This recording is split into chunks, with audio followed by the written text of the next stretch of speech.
Subscribe because some stories are too dangerous to ignore. Like, comment, and stay with us. This one doesn't let go. The yard that went silent. The first call came just after noon, when the sun was directly over São Paulo and the concrete walls of Carandiru Prison baked like an oven. Inside Pavilion 9, the yard had gone quiet. Not the normal, tense quiet of men watching each other, but a hollow silence that felt wrong. Guards later said it was as if the prison itself had stopped breathing. Minutes earlier, shouting had erupted during a routine inmate count. A disagreement, no one could say, over what had escalated. In a place built for control, chaos moved faster than orders. When the iron doors slammed shut, dozens of men were trapped in the yard, separated from the rest of the pavilion. Radios crackled. Keys rattled. Somewhere, a siren failed to start. Carandiru was already infamous long before that day. A city inside a city, it held thousands more inmates than it was designed for. Cells meant for 8 held 20. The air smelled of sweat, rust, and boiled beans. Power ran through alliances, debts, and favors. The guards knew it. The inmates lived it.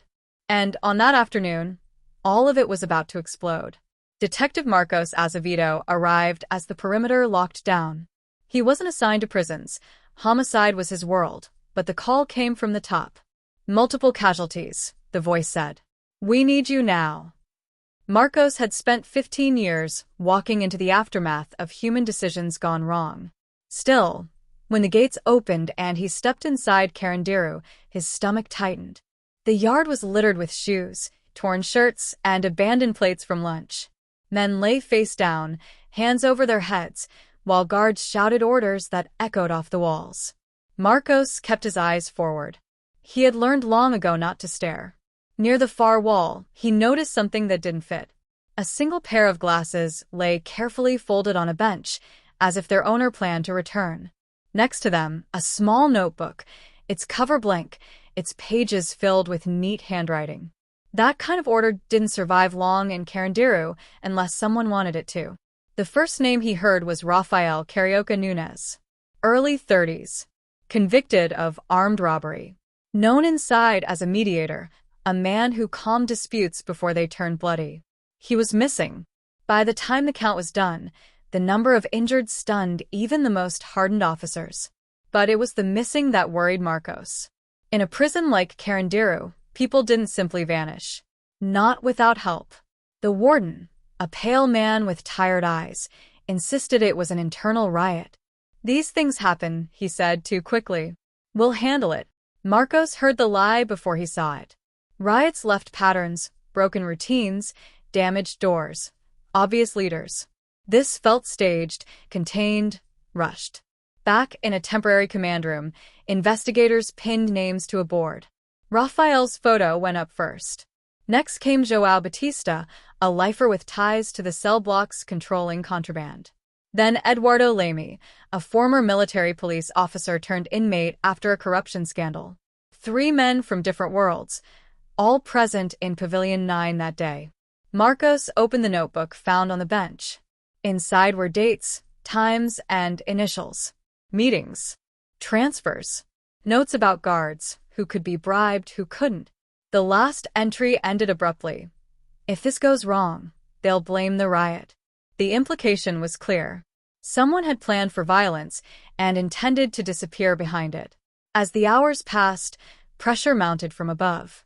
International media gathered outside the walls. Families demanded answers. The governor's office wanted the story contained. Marcos wanted the truth, and the truth was fighting back. A guard named Silveira finally broke. He admitted he'd been paid to leave a gate unlocked for exactly 3 minutes. He swore he didn't know why. They told me it was just a meeting, he said, shaking. No one said anything about this. 3 minutes was all it took. Late that night, a search team swept a storage corridor beneath Pavilion 9, an area rarely used, officially sealed years earlier due to flooding. The lock was newer than it should have been.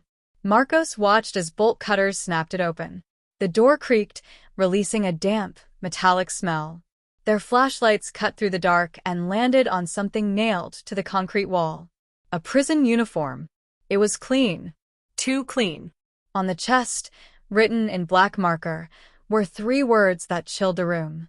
This wasn't a riot, and beneath it, taped carefully, were Rafael Nunez's folded glasses. Whatever had happened in Carandiru that afternoon wasn't chaos. It was a message. And Marcos knew, with a certainty that settled heavy in his chest, that the real danger had only just begun. The deal beneath the concrete. By dawn, Carandiru was surrounded by cameras, politicians, and silence thick enough to choke on. Official statements called it a containment failure.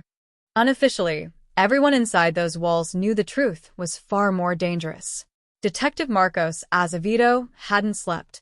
He stood in the corridor beneath Pavilion 9, staring at the empty uniform still taped to the wall, as if it might explain itself. This wasn't a riot. It was a confession without a name. The storage corridor told its own story. Fresh footprints marred the dust.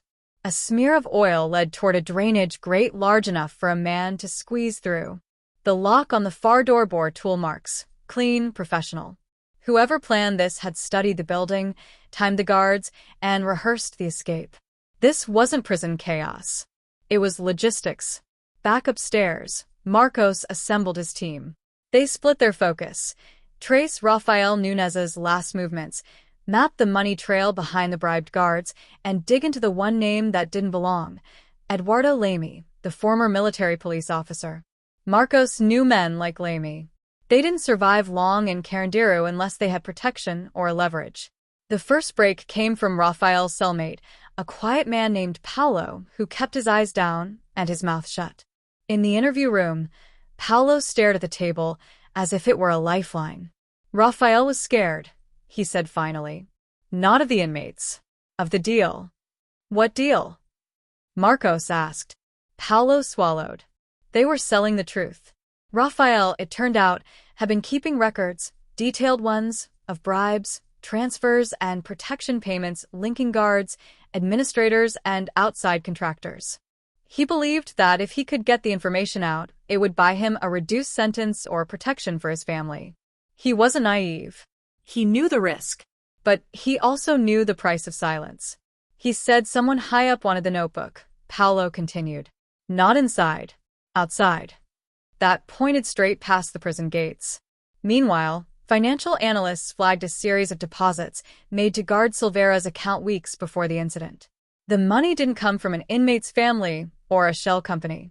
It came from a construction firm with government contracts, one that had recently bid on the Carandiru redevelopment project slated to turn the prison into a public complex. Demolition meant scrutiny. Scrutiny meant records. And records meant exposure. Marcos felt the shape of it forming. If Rafael's notes reached the wrong hands, careers would end. Contracts would vanish. Someone had decided that a riot would be a convenient smokescreen. They brought Eduardo Lamy in for questioning. He walked into the room with his shoulders squared, eyes steady. He still carried himself like a cop. You know why you're here, Marcos said. Lamy smiled faintly. Because I survived? You survived because someone wanted you to, Marcos replied. Lamy leaned back. I didn't plan the violence. But I knew it was coming. He admitted to acting as a conduit, passing messages between factions to ensure the disturbance happened where and when it did. In exchange, he'd been promised a transfer out of Pavilion 9. But when Marcos pressed him about Rafael, Lamy's composure cracked. They told me Rafael would be protected, he said. They lied. Protected was a generous word. According to Lamy, Rafael had been moved through the storage corridor during the chaos, handed off to men wearing guard uniforms he didn't recognize. Not prison staff. Contractors. Where did they take him? Marcos asked. Lamy shook his head. Below. Below meant the old infrastructure, tunnels, service rooms, forgotten spaces that predated modern records. Places where oversight was thin and mistakes disappeared. As the day wore on, pressure intensified. Marcos received a call from his supervisor urging restraint. We don't need another scandal, the voice said. Focus on internal discipline. Leave the rest. That was confirmation enough.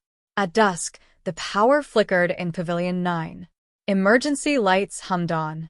Marcos stood with a small team near the sealed access to the lower tunnels, authorization finally in hand after hours of argument. The air was cooler as they descended, damp and heavy with echoes. Water dripped steadily, counting seconds. They found signs of recent passage, discarded gloves, a cable tie snapped in half. And then they found the room. It was a makeshift office, hidden behind a false wall. A folding table, 2 chairs, a portable recorder smashed beyond repair.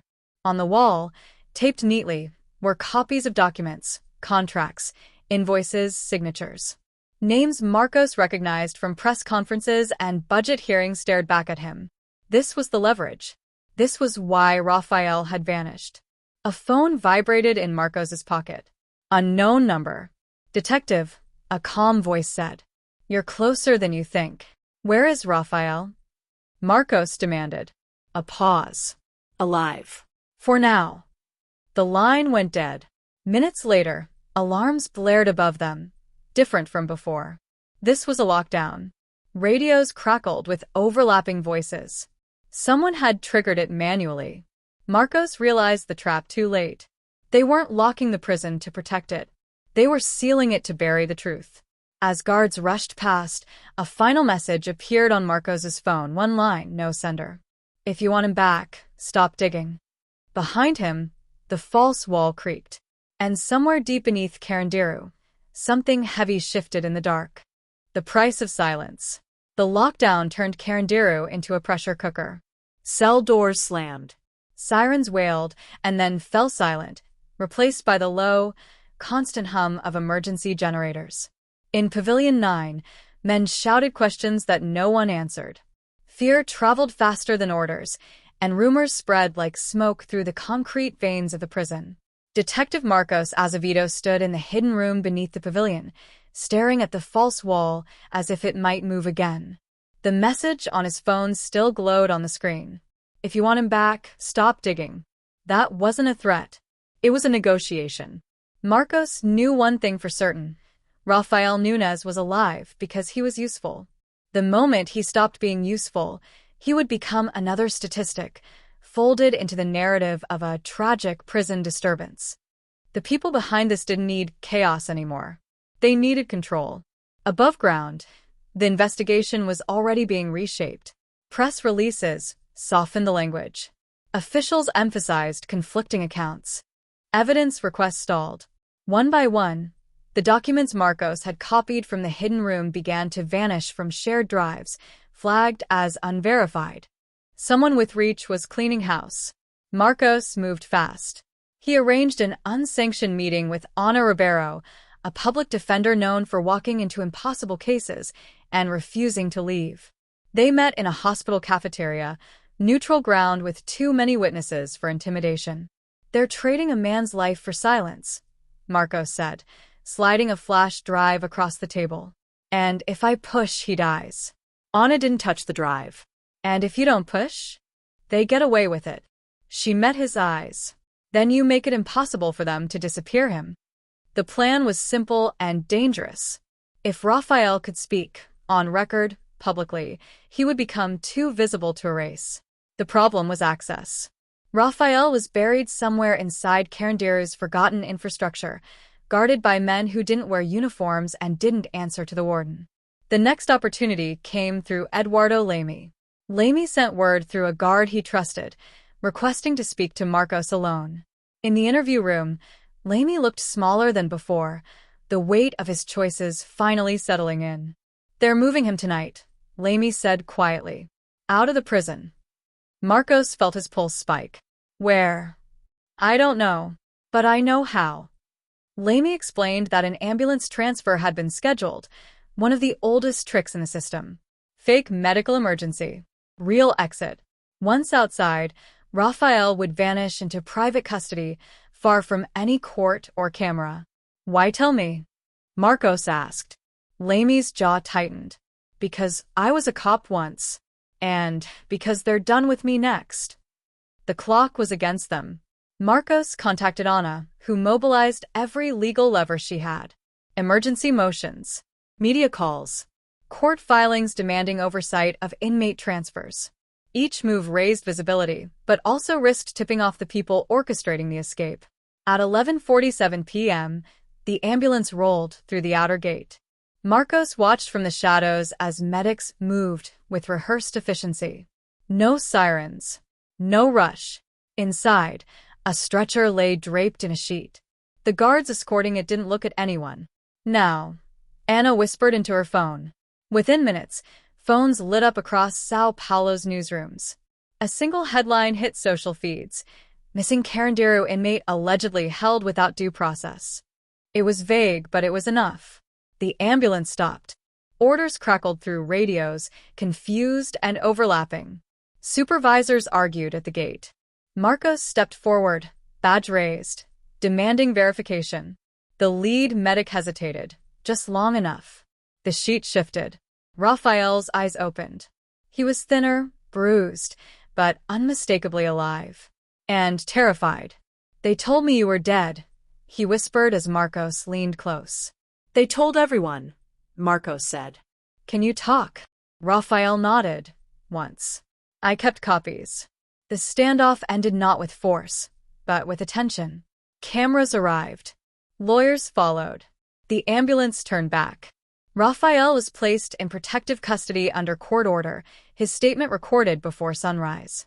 He spoke calmly, precisely, naming names and dates. He described the planned disturbance, the bribes, the contractors, the officials who promised safety and delivered disappearance.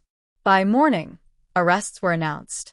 A deputy warden, 2 contractors, a senior official placed on leave pending investigation. It looked like accountability, but Marcos knew better. That afternoon, as the city buzzed with breaking news, Marcos received a final message from an unknown number. "You saved the witness, not the system." 3 hours later, a fire alarm sounded in a storage wing scheduled for demolition. The blaze was contained quickly. Official cause: faulty wiring. Inside, investigators found charred remains of files that had never been logged, backup records, older contracts, names that would now never be spoken. Rafael was safe. For now. But as Marcos watched the smoke rise over Carandiru, he understood the truth behind the words taped to the wall. This hadn't been a riot. It had been a warning. And the people who sent it were still out there. The walls that never talk. Carandiru was officially closed months later, its gates sealed, its reputation already fossilized into history. Politicians called it reform. Developers called it opportunity.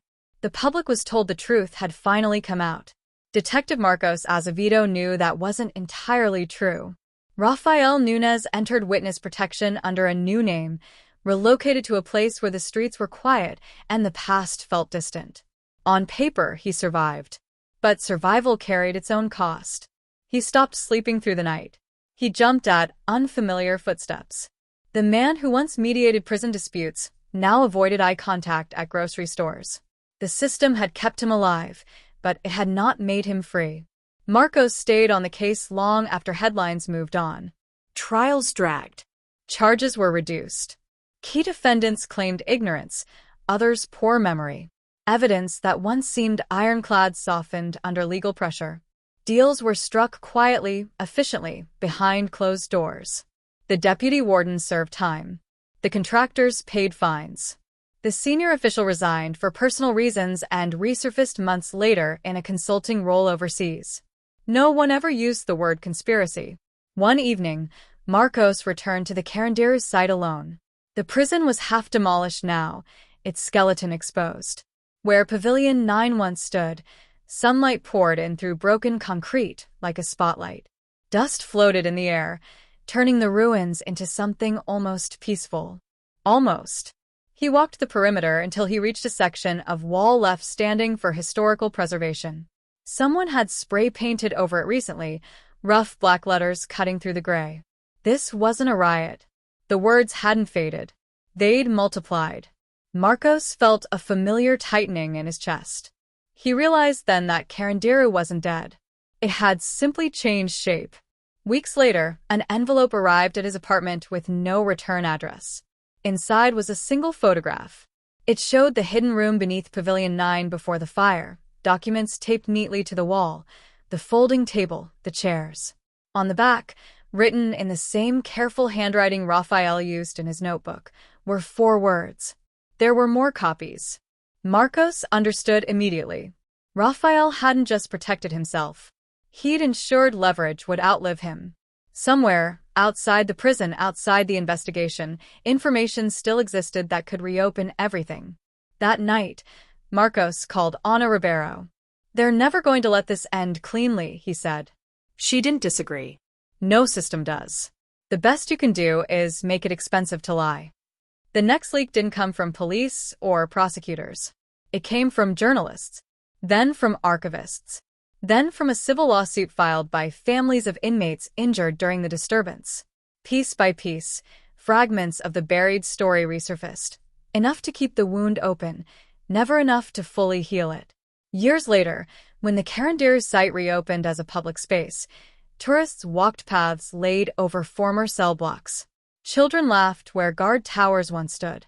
Plaques summarized history in safe, measured language. They mentioned overcrowding. They mentioned a deadly incident. They did not mention the hidden corridor. They did not mention the deal. Marcos watched visitors pass through the gates one afternoon, unaware of what had been traded inside those walls. He wondered how many systems survived not because they were just, but because they were protected by forgetting. Raphael sent one final message before disappearing completely from contact. "I used to think prison walls kept people in," it read. "Now I know they keep secrets in longer." Marcos never replied. Because some truths don't need answers. They need witnesses. And as long as someone remembers what really happened inside Carandiru Prison, the walls, no matter how broken, never fully win. They thought the danger ended when the prison closed. They were wrong. Because systems like that don't die. They adapt. And if this story stayed with you, understand this. There are others just like it, buried in plain sight, waiting to be uncovered. Stay curious. Stay watching.